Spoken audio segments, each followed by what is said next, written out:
जान है तो जहान में मैं आपको इंट्रोड्यूस कराना चाहूँगी आज रिजवान नूर से, जो कि फ़िटनेस कंसल्टेंट हैं, लाइफस्टाइल कोच हैं और मोटिवेशनल स्पीकर हैं। वो पहले भी हमारे शो पे आ चुके हैं और हमेशा आके हमें बहुत अच्छी नॉलेज देते हैं। अस्सलाम वालेकुम। अस्सलाम वालेकुम, कैसी हैं आप? कैसे हैं आप? आई एम टू गुड, आप बताएं। Good, nice and fresh because of roses. हाँ, वेरी नाइस। अच्छा लगा कि आप हमारे पहले शो पर आए रमज़ान। माशाल्लाह माशाल्लाह। अच्छा, आज जो है हम आपको, मैं अभी यही सनसनीखेज थोड़ा कर रही थी इस चीज़ को, आपको पता है कल परसों से मुझे जो ब्लास्ट मैसेजेस आ रहे हैं, रमज़ान ऑफर, जिम की मेंबरशिप इतनी कम हो गई, इतने मिले 6 महीने के, ये वाला ऑफर, ये वाला ऑफर, मतलब एवरीबडी इज एनकरेजिंग लोगों को कि रमजान में अपनी फिटनेस पे थोड़ा फिटनेस के ऊपर फोकस करें। And Rizwan, I always wonder कि क्या ये सच है कि जब हम रोजे रखते हैं तो हम अपने स्टोर्ड फैट को यूज करते हैं बर्न करने के लिए? बिल्कुल ऐसा है, लेकिन depends on person to person vary करता है कि उनके एनर्जी लेवल्स क्या हैं। अब जैसे कि होता है ना, सबसे ज़्यादा जो एक मोस्ट कॉमन आजकल सवाल है कि वर्कआउट किस टाइम पे करें। अब ये एक सबसे बड़ा सवाल है, तो ऑफकोर्स इस पहले शो में आज हम सबसे पहले ये डिस्कस कर रहे थे। ख़ास तौर पे जो लोग पूरे साल रमज़ान में एक्सरसाइज नहीं करते वो रमज़ान में भी कुछ नहीं कर सकते लेकिन जो लोग करना चाहते हैं ऑफकोर्स उनके लिए एक बेस्ट है कि फास्टिंग में कार्डियो वगैरह बेस्ट है। खास तौर पे वो लोग जो कि वेट लॉस करना चाह रहे हैं, बट डिपेंड्स ऑन अगर आपके पास एनर्जी है तो आप करें। अगर आप ऑलरेडी सर्वाइव कर रहे हैं, पहला दूसरा दिन है, तो उस पर आपको थोड़ा सा एडजस्ट करना पड़ेगा और उसके बाद फिर आप अपनी एनर्जी के यूटिलाइज के साथ आप वर्कआउट करें, लेकिन लो इंटेंसिटी करें। और ख़ासतौर पे जो लोग पोस्ट अफ्तार करते हैं उनके लिए वही रेगुलर रूटीन है। खासतौर पर वो जितने भी लड़के हैं जो कि स्ट्रेंथ ट्रेनिंग के ऊपर काम करना चाहते हैं या जिनको अपना मसल लॉस नहीं करना और अपना वेट को एटलीस्ट मेंटेन रखना है, उनके लिए जो अफ्तार के बाद वाला टाइम है वो बेस्ट है। बट मैं एक बात बताऊं आपको, जिस तरह Rizwan, from my own personal experience, I am somebody जिसने अफ्तारी से पहले भी स्क्वॉश खेला है। ठीक है, और जान इतनी निकल जाती है कि लिटरली दिल चाहता है कि बस अजान और मैं सीधा जाके शरबत पी लूं। ठीक है, and then that's also good, but जितने लोग अफ्तारी के बाद वर्कआउट करते हैं, लड़कियां खास तौर पे, I think you need to go to the bathroom a lot, because आपने इतना शरबत पिया हुआ होता है तो वर्कआउट नहीं होता। What do you do in such cases? देखिए, डिपेंड करता है अगर आपने खाया क्या है। अगर आपने बहुत होता है ना, पिया भी है और फिर एटलीस्ट 1 घंटे का आपका गैप होना चाहिए। लेकिन उस 1 घंटे में लोग क्या करते हैं, आजकल टीवी के सामने से उठते नहीं है। ठीक है, और उसके बाद जब आप इतना पेट भरा हुआ, जब आप जेके जिम जाते हैं तो वहाँ पर भी आप बेंचेस पे बैठे होते हैं। तो मेक श्योर कि खासतौर पे जो इंसान अगर हेल्दी अफ्तारी कर रहा है ना, हेल्दी का मकसद हेल्दी है। अब यहाँ पे अगर हम इस डिबेट पे जाते हैं कि क्या हेल्दी है, सबको सब कुछ पता है, लेकिन फिर भी रमज़ान में लोग नहीं रुकते। तो मैं ये कहता हूँ कि यार अफ्तार जो खासतौर पर रमज़ान आते हैं ना, 2-3 दिन आप खाएं जो आपको खाना है, ताकि आपकी जो एक एपेटाइट है वो फुल हो जाए और आपका एक माइंड है ना कि आपकी नीयत भर जाए। हाँ, नीयत भर जाए। उसके बाद फिर आप नॉर्मल रूटीन पर आ जाए। That is true. अच्छा, Rizwan, I mean if you don't mind me asking, आप सहरी में क्या खाते हैं और अफ्तारी में क्या खाते हैं? देखिए, सहरी में वैसे उसूलन सहरी में हमें अच्छा खाना चाहिए। जैसे हम कहते हैं ना कि ब्रेकफास्ट लाइक अ किंग, इसी तरह सहरी में भी आप बिल्कुल किंग्स की तरह खाएं, क्योंकि सहरी में अगर आप ज़रा सी भी डाइट के ऊपर फोकस करके खाएंगे तो आपका जो पूरा दिन है सर्वाइव करना मुश्किल होगा। सो मेक श्योर कि उसमें हेल्दी आपके कार्ब्स भी होने चाहिए, प्रोटीन भी होना चाहिए। अगर आप पराठा शराठा खाने वाले लोग हैं तो मेक श्योर कि उसको अगर आप थोड़ा सा लेस ऑयल खाएं और अगर होल व्हीट आटा वगैरह आप अपनी डाइट में ऑन कर लें। इस वक्त आजकल थोड़ा सा मौसम अच्छा है, अंडों का इस्तेमाल सबसे ज़्यादा हो रहा है। कल मैं खुद बेकरी गया, अंडे मुझे कहीं नहीं मिल रहे थे। पहले रमज़ान ऐसे जिसमें अंडे सारे गायब। वो इसलिए क्योंकि जो मौसम है वो थोड़ा सा बेहतर है। नॉर्मली क्या होता है, गर्मियाँ होती हैं तो लोग अंडों वगैरह का इस्तेमाल ज़्यादा नहीं करते। और ऑफ कोर्स प्रोटीन, अंडे महंगे भी तो हो गए, अंडे महंगे हो गए, लेकिन प्रोटीन सोर्स अगर आपको अच्छी चाहिए तो अंडे तो लोग नहीं, उससे बेहतर कोई चीज़ नहीं। In fact I had a hard boiled egg in my sehri with oats. ठीक है, and so far I am feeling great. अभी तक I am feeling very full.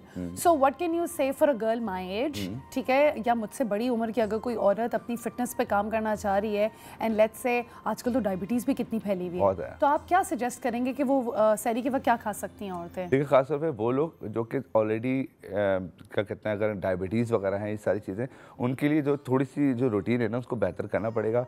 ख़ासतौर पे आप अपने सहरी के अंदर जो ख़ासतौर पे होममेड चीज़ें खानी है। लेकिन होममेड चीज़ें, क्योंकि कल पहला हम लोगों ने, जैसे लेट्स सपोज सैटरडे था, जितने भी मैंने न्यूज़ देखी उसमें सबके सब लोग पहुंचे में बंस रोड और जाके बन कबाब फोड़ रहे हैं। लेकिन अगर आप पहले दूसरे दिन ही अगर इस तरह की चीज़ें खाएंगे तो आपको फास्टिंग करने में एक बड़ा मसला होगा।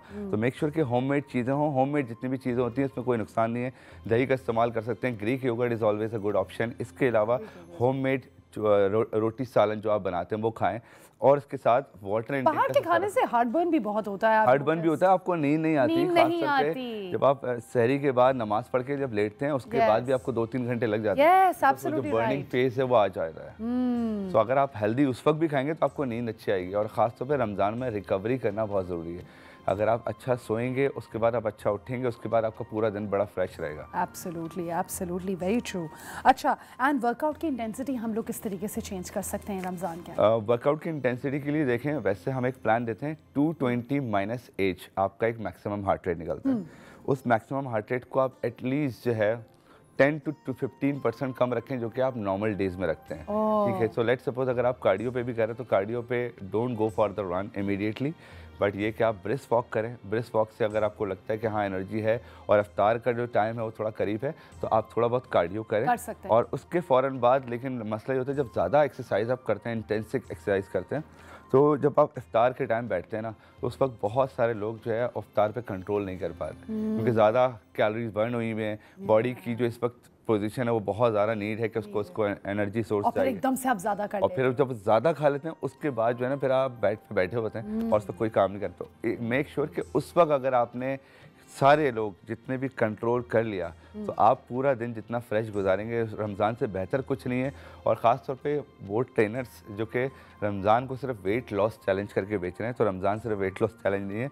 रमज़ान को आप अच्छी तरह गुजार लें। वेट लॉस करने के लिए पूरी ज़िंदगी पड़ी है, लेकिन सिर्फ रमज़ान को ये टारगेट ना करें कि वेट लॉस इसी में होना है। बट वैसे Rizwan, it's really something to think about कि जो लोग जिम मेंबरशिप्स भी इसी तरीके से बेच रहे हैं, you know, I mean to be honest, मेरा तो मूड था कि मैं अपनी जिम मेंबरशिप 1 महीने के लिए फ्रीज करा लूँ। एंड मौसम अभी भी प्लेजेंट है, तो आपको क्या लगता है, isn't it better to actually be out in the open? आप बेशक बाहर जिस तरह गार्डन में वॉक करते हुए तस्बीह कर सकते हैं, इट्स समथिंग डिफरेंट। सबसे ज़्यादा जो ना इस वक्त अगर आप देखें तो आप पार्क्स वगैरह की तरफ जाएंगे ना, तो अफ्तार से पहले का जो टाइम है उसमें लोग सबसे ज़्यादा आपको वॉक करते मिलेंगे, और तस्बीह के साथ अक्सर। हाँ, और सबसे बेस्ट टाइम होता है क्योंकि आप असर की अजान पढ़ के आप वॉक पे निकल जाएं, 30 to 40 मिनट्स वॉक करें, इतना कुछ फ्रेश फील होगा। आप जब अफ्तार पे आके बैठेंगे, एक तो प्लेजेंट माइंड होगा, पीसफुल होगा, आपकी बॉडी को भी एक सोल की जो जरूरत है ना वो जरूरी मिलेगी। तो आपका वोट जाता है कि हमें अफ्तारी से पहले वर्कआउट करना चाहिए। अफ्तार से पहले करें, और वो आप फास्टेस्ट कार्डियो करें, उसमें बहुत ज़्यादा इंटेंस एक्सरसाइज करने की जरूरत नहीं है। बेहतरीन टाइम ये कि आप बाहर जाएं और आप असर के बाद 30 मिनट्स की वॉक करके वापस आ जाएं। और आपको लगता है कि बॉडी फैट ज़्यादा लूज करती है अगर हम अफ्तारी से पहले करें या अफ्तारी के बाद? अफ्तारी से पहले जो है आप फास्टेड कार्डियो में होते हैं, तो उस वक्त आपकी जो कैलोरीज हैं वो मोस्टली आपकी फैट सोर्स से आ रही होती हैं। बट वो भी डिपेंड करता है आप उस बंदे ने खाया क्या है। लेकिन ये कि मोस्टली जितने भी लोग करते हैं उस वक्त बेस्ट टाइम है, क्योंकि उस वक्त सबसे ज़्यादा कैलोरीज आपकी फैट से एनर्जी से होता है। That's amazing. So I mean all my life I've done it before iftar, but this time I was thinking मैं इफ्तारी के बाद करूं, बट अब मैंने माइंड चेंज किया। हाँ, बट डिपेंड्स ऑन यू कि आपका गोल क्या है। क्योंकि हम लोग क्या कहते हैं ना, हम लोग बोल लेते हैं, लोग उस वक्त करना शुरू करते हैं। आप अपना गोल्स देखें कि आपको किस तरह से मेंटेन करना है। अच्छा, एंड रिजवान, आपके लिए एक सवाल भी आया है कि हमें क्या रमज़ान में वेट्स उठाने चाहिए? क्या स्ट्रेंथ ट्रेनिंग अच्छा है? स्ट्रेंथ ट्रेनिंग पूरी ज़िंदगी आप करें बेस्ट है, और ख़ासतौर पे वो लोग जो कि उम्र के बिल्कुल आखिरी डेकेड में, तो वो भी अपनी लाजमी ट्रेनिंग करें, क्योंकि ख़ासतौर पे वेट ट्रेनिंग करने वाले जितने भी लोग हैं वो अफ्तार के बाद वाले जो मैं आपको टाइम दे रहा हूँ वो बेस्ट है। उसमें आपकी एनर्जी पूरी होती है। अच्छा। आपका प्रोटीन सोर्स पूरा होता है, आपको कार्ब्स पूरा होता है, तो उस वक्त जितने भी वेट उठाने वाले मामला हैं वो अफ्तार के बाद रखेंगे तो ज़्यादा बेहतर है। और कुछ लोग सहरी से पहले भी करते हैं, जैसे मैं खुद भी सहरी से पहले, क्योंकि अगर किसी इंसान को पूरा दिन टाइम नहीं मिला तो हम उसको ये नहीं कह सकते कि आपको एक्सरसाइज नहीं करनी। सहरी से पहले करें, उसके बाद यू कैन हैव। जिम खुला होता है आपका, तो अपना जिम है तो आप तो चले जाते हैं। जिम अगर नहीं भी खुला होता है ना तो थोड़े बहुत आजकल हर किसी के पास वेट्स होते हैं, और कुछ नहीं ना तो घर पे आप कुछ होम कोर्स एक्सरसाइज करें, नहीं तो पुशअप्स, स्क्वाट्स, एब्स की एक्सरसाइज, बहुत सारी चीज़ें हो सकती हैं। अमेजिंग। अच्छा रिजवान, ये आपने बड़ी अच्छी चीज़ एक्चुअली बोली। हम लोग ब्रेक के बाद जब वापस आएंगे तो जिन लोगों के पास घर में वेट्स नहीं होते तो वो क्या आइटम्स घर के यूज़ कर सकते हैं, चाहे पानी की बोतल हो या शरबत की बोतल हो, जिससे वो बैठे बैठे बाइसेप्स, ट्राइसेप्स या क्रंचेस, बस पानी की बोतल निकाल लें और आज हम एक्सरसाइज करें। ज़बरदस्त। अब मैं सोच रही हूँ कि आप लोगों को ब्यूटीफुल पीपल की जगह स्पिरिचुअल पीपल बोला करूँ, है ना? हर रमज़ान में हम लोगों को थोड़ी सी चेंज कर देनी चाहिए, you know, greetings bye coming back.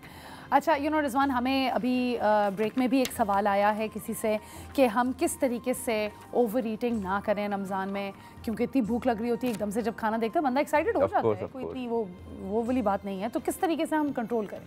Over eating जितने भी लोगों को नहीं करनी उनके लिए सबसे बेस्ट ऑप्शन है कि जब आपकी ये आपके इफ्तार टेबल है, इसके ऊपर आपको मुझे पता है पकोड़े समोसे हर चीज़ रखी होगी, रखते ज़रूर हैं लोग ऑप्शन के लिए कि चलो यार अगर दिल चाहेगा तो खा लेंगे। तो मेक श्योर कि सबसे पहले अगर आप फ्रूट से स्टार्ट करें, जितना अच्छा फ्रूट्स खा लेंगे आप, वाटर इनटेक अपना पी लेंगे, एपेटाइट आपकी जब फुल हो जाएगी ना तो ये जितनी भी चीज़ें बाद में लेटर ऑन आपको बुरी लगने लगेंगी। लेकिन अगर सबसे पहला अटैक आपने पकौड़े पे चीज़ों पे कर दिया तो आपको नहीं रोक सकता, मैं भी नहीं रोक सकता, कोई नहीं रोक सकता। और फ्राइड फूड होता भी ऐसे है रिजवान कि अगर आप एक पकौड़ा मुंह में डाल दो तो उसके बाद आप खाते जाते हैं और आपको पता नहीं चलता। हाँ। और उसका जो एडजस्टमेंट है ना वो आपको थोड़ी देर बाद रियलाइज होता है that you have done something wrong. हाँ, बिकॉज़ एकदम से आपको ब्लोटिंग हो जाती है। अच्छा, ये एक सवाल वैसे है, मेरी अपना ज़ाती सवाल है, how do you stop bloating in Ramzan? क्यों ब्लोटिंग होती है रमज़ान? वो भी सारा यही एक तो हम फास्टिंग के बाद जब इतनी ज़्यादा भर की चीज़ें खाते हैं फ्राइड स्टफ में और खास तौर पर बाहर की चीज़ें लेकर आते हैं, सॉल्ट उसमें ज़्यादा होता है तो थोड़ी देर बाद आप ब्लोट करने लगते हैं। इसीलिए हमेशा कहा जाता है कि अपनी जो टेबल है उसके ऊपर फ्रूट्स का इस्तेमाल ज़्यादा रखें, ग्रीन वेजीज का इस्तेमाल ज़्यादा रखें, वाटर इनटेक इज़ बेस्ट। खास तौर पे वो लोग जो भर के शरबत भी पीते हैं तो चीनी का भी बहुत ज़्यादा इस्तेमाल नहीं होना चाहिए। नहीं करें या और चीनी की जगह आप कोई नेचुरल स्वीटनर बताएंगे जो हम शरबत में डाल सकते हैं? हनी बिल्कुल है, हर चीज़ इस वक्त खास तौर पे इस सीज़न में अवेलेबल है। थोड़ी बहुत सर्दी है अभी भी, शहद वगैरह हर जगह अवेलेबल है। तो कोई भी चीज़ ऐसी नहीं है। तो मेक श्योर कि जब आप इफ्तार पे कोई भी कहीं पे भी बैठते हैं तो अगर आप अपनी ओवर ईटिंग को बचाना चाहते हैं तो फ्रूट्स का इस्तेमाल कर लें, यकीन करें सारी चीज़ें खत्म हो जाएंगी। हाँ, खुद ही एंड एब्सोल्युटली, बिकॉज़ इसमें कितना ज़्यादा फाइबर होता है। थोड़े से महंगे ज़रूर मिलेंगे ऑफ कोर्स, हाँ, लेकिन आपकी सेहत से ज़्यादा, आपकी सेहत से ज़्यादा तो ज़रूरी नहीं है ये आप अपने अंदर इन्वेस्टमेंट कर रहे हो। फिर यू नो लोगों को मैं अक्सर एक बात बोलती हूँ कि अभी आप लोग पैसे बचा लेंगे कि चलो हम लोगों ने फास्ट फूड ले लिया, फिर अल्लाह माफ़ करे वही पैसे आप कल अपनी किसी बीमारी को सही करने में लगा रहे होते हैं। तो आप अभी थोड़ा सा खर्चा कर लें जब जवान हैं और यू नो तंदुरुस्त। Invest in your health. Thank you. Right. अच्छा, एक और चीज़ है, जिस तरह मेरी नींद और काफ़ी लोगों की नींद बहुत डिस्टर्ब होती है रमज़ान में, जिसकी वजह से आप पूरा दिन भूख ना भी लग रही हो तो ग्रॉगी फील कर रहे होते हो। What recommendations can you give कि हम खाना ही सहरी में ऐसा खाएं? अब पराठा कबाब खा के तो नहीं आएगी बिल्कुल। या तो मैं परमानेंटली सोच जाऊंगी कि मैं शो पे नहीं आ पाऊंगी फिर, क्योंकि फिर आपका पेट या तो बहुत भर जाता है या आपको नींद बिल्कुल नहीं आती, को सीने में जलन होती है। What do you suggest? अभी आपने थोड़ी देर पहले हम लोग डिस्कस करते हैं ओट्स का इस्तेमाल। ओट्स का इस्तेमाल बेहतरीन है और ख़ास तौर पे वो जो जौ का दलिया वगैरह ये सारी चीज़ें होती हैं, ये सारे बेहतरीन ऑप्शन है, इनका इस्तेमाल करें। रोटी की कोशिश करें कि सहरी में ज़्यादा नहीं खाएं और ख़ास तौर पे वो लोग जो कि राइस खाते हैं, राइस खाने के फ़ौरन बाद भी आपको नींद नहीं आती। तो मेक श्योर कि उसमें भी अगर ब्राउन राइस का इस्तेमाल करें, लेकिन देखें हर चीज़ को खाना ज़रूर चाहिए लेकिन पोर्शन अपने उसमें भी डिवाइड करें। भर के खाएंगे और उसके बाद ख़ास तौर पे होता है कि हम सहरी में बहुत दबा के पानी पी लेते हैं। जब इतना पानी पीते हैं ना उसके बाद हमारी पेट की कैफियत कुछ अलग होती है, क्योंकि हम पूरे साल की रूटीन के बाद अचानक से बॉडी को प्लेट्यू दे रहे हैं। तो पहले 2-3 रोज़ों में आपको ये सारी चीज़ें एडजस्ट करनी है, अदरवाइज आप लेटे हुए होंगे, उसके बाद या तो सो रहे होंगे या फिर नींद नहीं आ रही होगी, कुछ बहुत सारे चक्कर, वरना बाथरूम में ही जा रहे होते हो हर वक्त। और अगर आई गेस जितने भी लोग हैं जो एक्सरसाइज करते हैं उनके लिए बड़ा फ्रेश रहता है कि एक तो वो ब्लोटिंग भी ज़्यादा नहीं करते, प्लस उनकी एनर्जी जो है ना वो हर वक्त डिवाइड हो रही होती है। अच्छा रिजवान, आपसे अगर मैं पूछूं कि अगर आपको कोई डिटॉक्स ड्रिंक लेट से बतानी हो, मुझे बहुत यू नो अच्छा लगता है ये डिटॉक्स ड्रिंक्स वगैरह, जैसा मैं अक्सर अपने डैड को देती हूँ, हल्दी डालते हैं राइट, एंटीमेरिक जैसा होता है, एंड इसी तरह कुछ लोग रोजमेरी और इस तरह की चीज़ें डालते हैं। आप कोई डिटॉक्स ड्रिंक इस तरह की? डिटॉक्स ड्रिंक बेस्ट है, खासतौर पे रमज़ान में आपको इफ्तार के टाइम ये सारी चीज़ें आपकी टेबल पे अवेलेबल होती हैं। जो चीज़ें आपके फ्रूट्स वगैरह बच जाए आप उसको पानी में डालें और उसके बाद छोड़ें, 1.5 से 2 घंटे के बाद उसका जितना भी एक्सट्रैक्ट है वो पानी के अंदर आ जाएगा। इफ्तार से लेकर सहरी तक वो पानी पी सकते हैं। एटलीस्ट अगर आप एक 1 लीटर की बॉटल बना लेते हैं तो डिटॉक्सिफिकेशन के लिए बेहतरीन है, क्योंकि उससे जितना भी आप डिटॉक्स पानी पिएंगे और आपका जो मिनरल एक्सट्रैक्ट आपकी बॉडी के अंदर जाएंगे वो आप हर थोड़ी देर बाद यूरिन के थ्रू पास आउट करोगे। तो बेस्ट है डिटॉक्स वाटर का इस्तेमाल बिल्कुल करें। अच्छा करें। एंड कुछ लोग जो है वो कलौंजी एंड चिया सीड्स और इस तरह की चीज़ें, वो डिफरेंट जो चीज़ें ना वो हर रोज़ आप डिफरेंट चीज़ें ट्राई करें। ठीक है, उससे क्या होता है कि आपके जो उसमें पानी का भी एक टेस्ट होता है ना वो बड़ा डिफरेंट होता है। कभी कभार आपको बहुत अच्छा नहीं लग रहा होता है, लेकिन उसमें आप कभी अगर जैसे फ्रूट्स डाल दें तो उसका फ्रूट्स का चेंज अलग आ जाता है। तो थोड़ा बहुत चेंज करते रहा करें।